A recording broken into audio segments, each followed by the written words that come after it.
5 seconds. Start.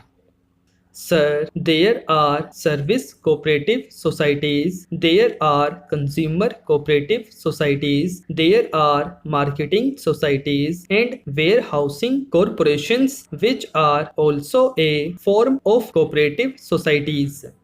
So we have got all rural population in making their farm and their small industries go forward and improve.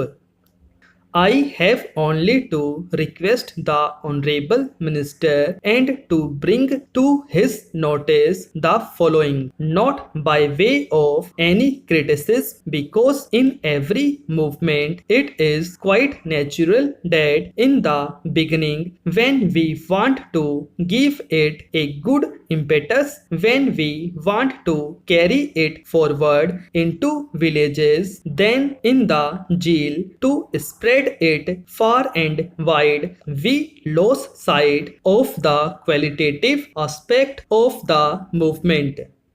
Let us not forget that the qualitative aspect of this movement has to be improved.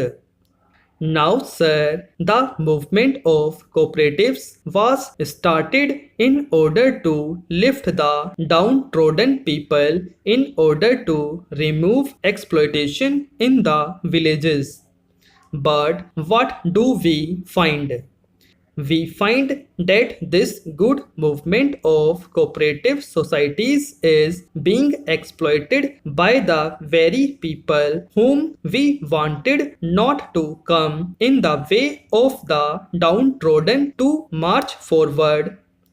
Whenever a cooperative society is started in any village, we find those very people who have some stake, who are somebody who have their farming flourishing, joining the movement.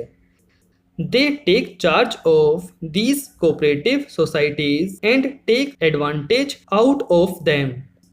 They get loans on very easy terms, and it is not necessary that they should invest these loans on the productive side either of farming or industry, but they utilize it in many cases, in most of the cases, to discharge their family necessities. Supposing they require money for their daughter's marriage, they will use the money they have borrowed from the cooperative society for that purpose. So these people who have been exploiting the downtrodden people in the villages are still doing it through these cooperative societies. From the figures, we find that every year the loans granted by the cooperative societies to the farmers are increasing at a very rapid pace, and we also find that they have been realized with equal speed. Every year the realization is successful. A person who is clever enough can manipulate these things. I will give a very salient example in this connection, and I think it will be astonishing. In the villages, what we find in connection with the realization of these cooperative loans is no realization at all. It is a bogus affair. I speak with a full sense of responsibility. What the people in charge of these cooperatives do is simply this, that they realize the loans by asking certain debtors to repay the loan, but the loan is not actually repaid, but it is only adjusted in the books of the society as repaid. The loan is advanced again to the same farmer for the next year. So the realization is shown, and at the same time a fresh loan is again advanced, and these exploiters who are in charge of these societies charge some percentage for doing this. What I wanted to convey to the minister is that he has been spreading this movement far and wide. It is quite alright, but the time has come when we have to see the quality aspect of it. Take another case. Wherever these societies have to serve the downtrodden people, we find that these have not spread so fast as they have done in the case of others.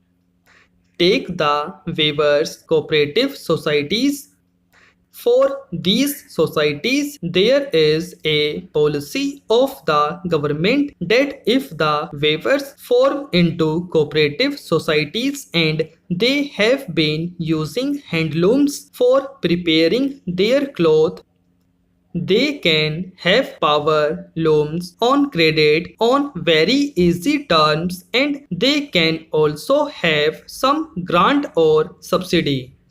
This is a very easy method of converting all the handlooms of the weavers into power looms, but what we find is that the movement is not spreading so rapidly because it has been clearly laid down that the power looms will only be given to genuine cooperative societies of the actual weavers and to displace the handlooms that have been working in the past.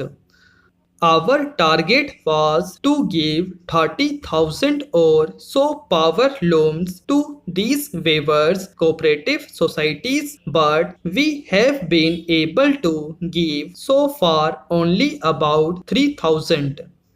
The result is shocking here because we have laid down that the power looms will only be given to genuine cooperative societies of actual weavers.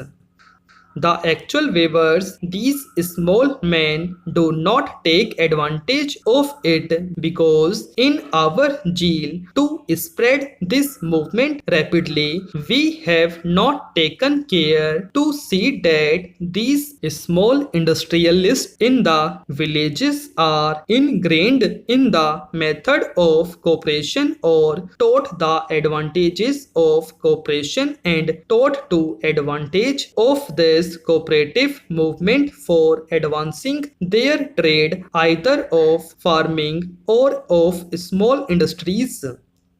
We have to do it now.